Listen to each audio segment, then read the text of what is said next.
Alright, trying to put this new pump into the truck, only to find out that the pump that's in it, I don't know when the hell this happened, but it's got this hose back here that doesn't actually go to anything, but it looks like all the electrical wiring and stuff is still plugged in, so I don't know where the hell, if this isn't the pump, I don't know where the real pump is. I don't think it broke off and ended up under the truck. It could have, but I don't think that's the case.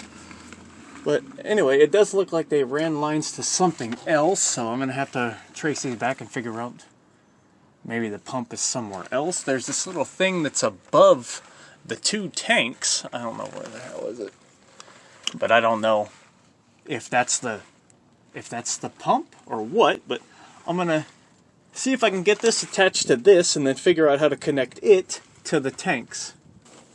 Yeah, I know. I'm still backyard mechanic.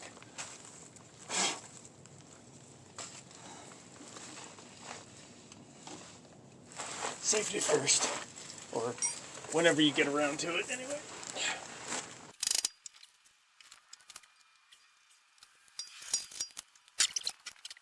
Alright, what are we looking at here? Something's still holding it. What is it? That?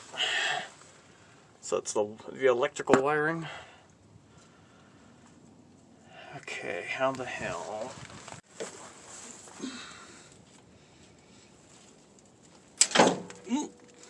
Fucking stop doing that! I got this big old steel bracket that's gonna keep it from falling on me, but when it jiggles, I'm like, Fucking.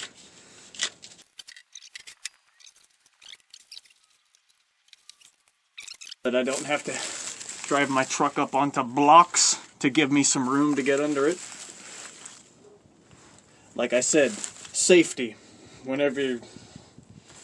up until the point that it kills you, I guess.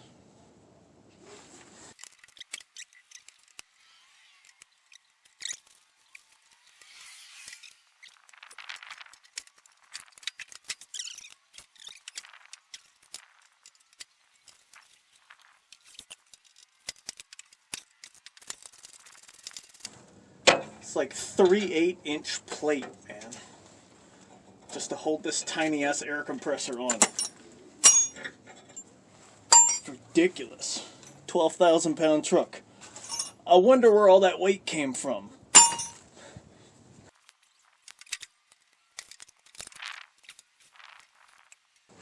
See, now this is the kind of stupid shit I would have done. They fed the wiring through and then put their terminals. They finally answered the phone. Jesus Christ. Look at that. 12mm wrench. Couple millimeter gap. This shit's thick. Does not need to be. Unless you're driving in Arizona roads. I'm saying, they put the wiring through the hole. They ran the wiring through the hole and then put the connector terminal on the other side, which is this big old square. And you can't fit that through that tiny hole, so you can't just unplug that and pull it through the hole. See, that's the kind of crazy shit that I would have done. That's the kind of crazy shit you shouldn't have done. Who the hell built this thing, man? I mean, they had a garage. They had a team of people. They had money.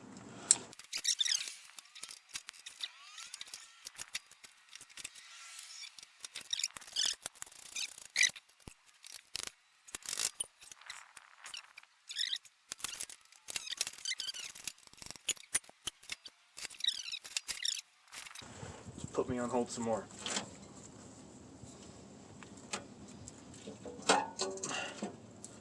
I love how you call into your insurance. They verify everything. You give them 90 million pieces of information to verify who you are.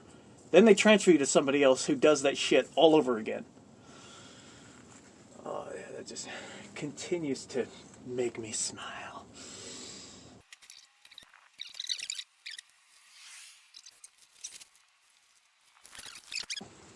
And there's this thing right above it. Now it kind of looks like a little air compressor. On the other side of this little box or whatever, it's got that little tower thing, this little heat sink looking thing up on top of it. I'm assuming this is an electric motor right here. But it's just a smaller, more compact version of it. But I don't see air lines coming out of it that go into anything else. So it looks like a pump of some kind.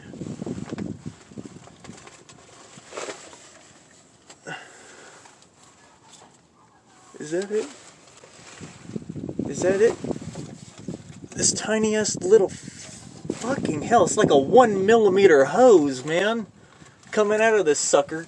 And it comes down over into here going into the... That must be my pump. But Jesus Christ, that thing is so small. So small. For a 12,000 pound truck with airbags. That tiny ass little fucking thing compared to this big old sucker I got right here. Sweet Jeebus. Okay. Alright, so I got it installed. As far as the wiring and trying to get this size of a connector to mate up to one of these little T-junction deals, it's just not gonna happen. Not for me anyway. I don't know what... It's alien to me. I have no idea.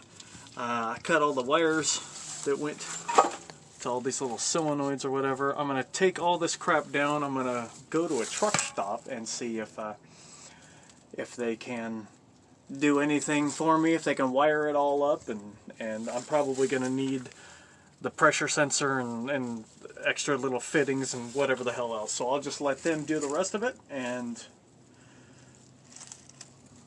fingers crossed. Alright, so I'm going to head to the truck stop. Christ, I called them on the phone firsthand. I'm like, okay, so do you guys repair this and that and blah, blah, blah? And, well, we don't know.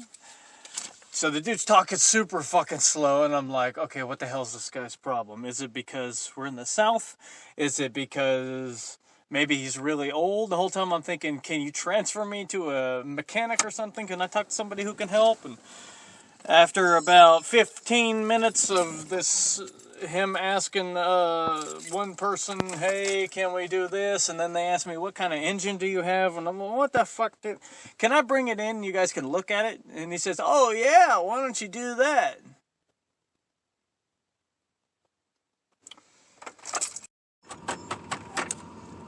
Yep, it was an old guy.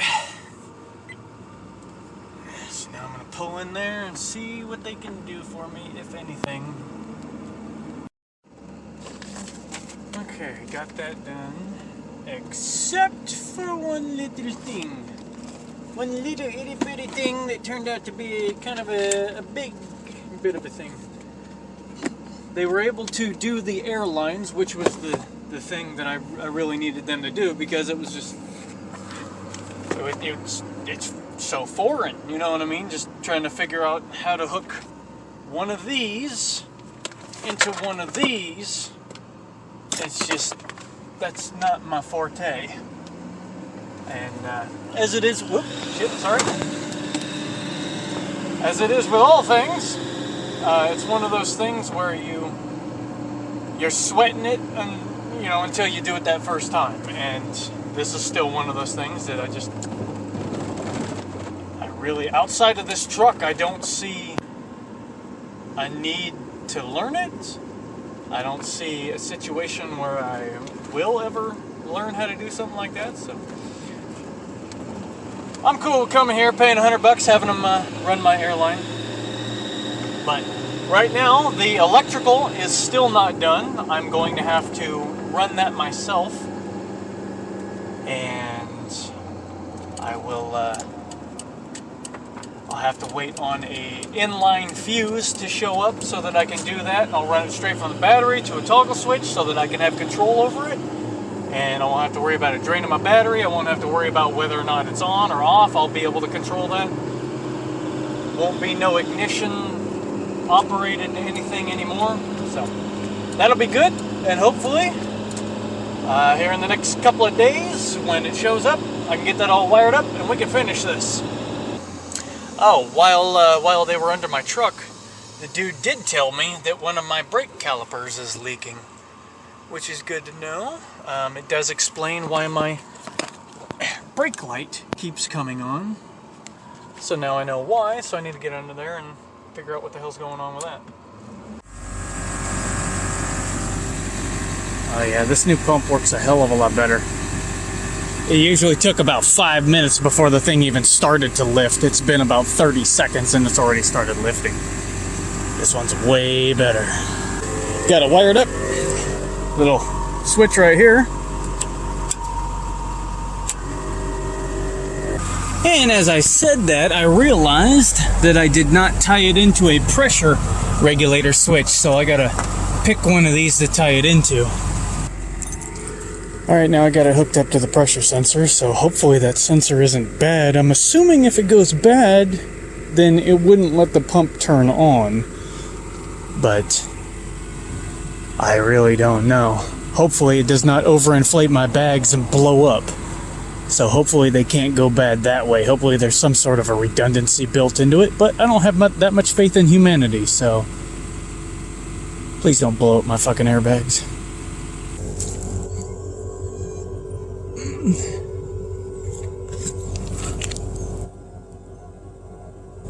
They kind of look like they're bulging a little bit.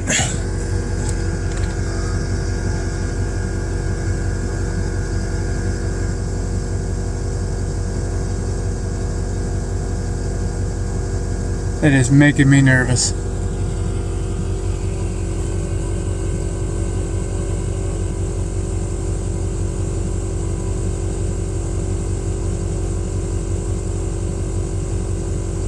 I wonder how much air pressure those things can take before they explode. And I don't want to be under the truck when they go. I think what I'm going to do is I'm just going to run it until it lifts up the back end, and then I'm going to turn that thing off from now on. That way I don't have to worry about it. Alright, so the Jerry Springer's final thoughts here. I don't know what is going on with my suspension. That's something else I'm going to have to get fixed. My new air pump is awesome. It inflates the bags probably 25 times faster than the old pump did. It's also way bigger than the old pump, so that would also make sense, not just that it's newer. Another thing is the air seems to be escaping a lot faster. Now, I don't know if I've got some leak somewhere. I have no idea where. All I can do is assume that maybe I can take it to the truck stop and have them look at it, see if it's something that they can fix. The airlines, from what they were telling me, is something that they can fix and fix relatively easily. They just need to actually have the hose in stock. And for some reason, when I was there last, they were out of it. So hopefully the next time I go there, they will have it in stock. But that is something that I do need to get fixed eventually. It's not something that's pressing right now, but if I want to go back to working for myself, that is something I will have to get done. But for now, everything's fine. Pump's in, pump's awesome, just got a leak in my airline somewhere that I need to find.